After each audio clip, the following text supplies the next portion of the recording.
ಪ್ರಧಾನಿ ಮೋದಿಯವರು 2026 ಕೇಂದ್ರದಲ್ಲಿ ಏನೇನು ಆಗಬಹುದು ಪ್ರಧಾನಿ ಮೋದಿಯವರ ಬಗ್ಗೆ ಹೇಳೋದಾದರೆ?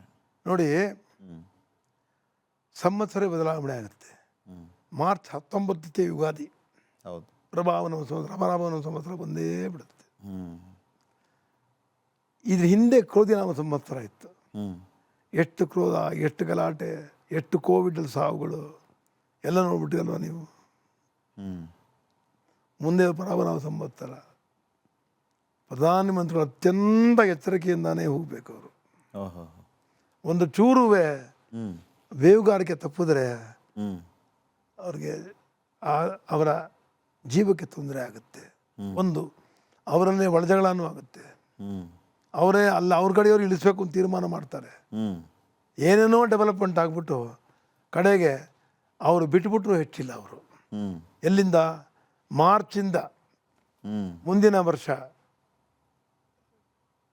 ಜೂನ್ 1 ಏನು ಬೇಕಾದ್ರೂ ತೀರ್ಮಾನ ತಗೋಬೋದು. ಮೋದಿಯವರು ಎಚ್ಚರಿಕೆಯಿಂದ ಹೆಜ್ಜೆ ಹಾಕಬೇಕು.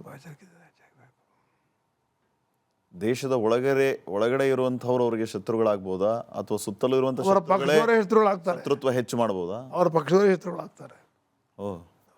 ಅನುಮಾನ ಬೇಡ ಅದರಲ್ಲಿ. ಈಗ ಆದರೆ ತಾತ್ಕಾಲಿಕವಾಗಿ ಮೋದಿಯವರಿಗೆ ಅಷ್ಟು ಟೈಮ್ ಚೆನ್ನಾಗಿಲ್ಲ.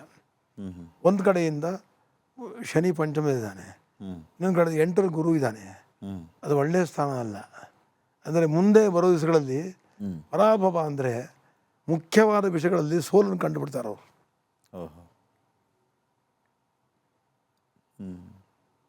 ನನ್ನ ಪ್ರಕಾರ ಅವರು ಇವಾಗ ಕೂತಿದ್ದಾರೆ, ರಾಷ್ಟ್ರಕ್ಕೆ ಮಾತ್ರ ಸೀಮಿತವಾಗಿರಬೇಕು.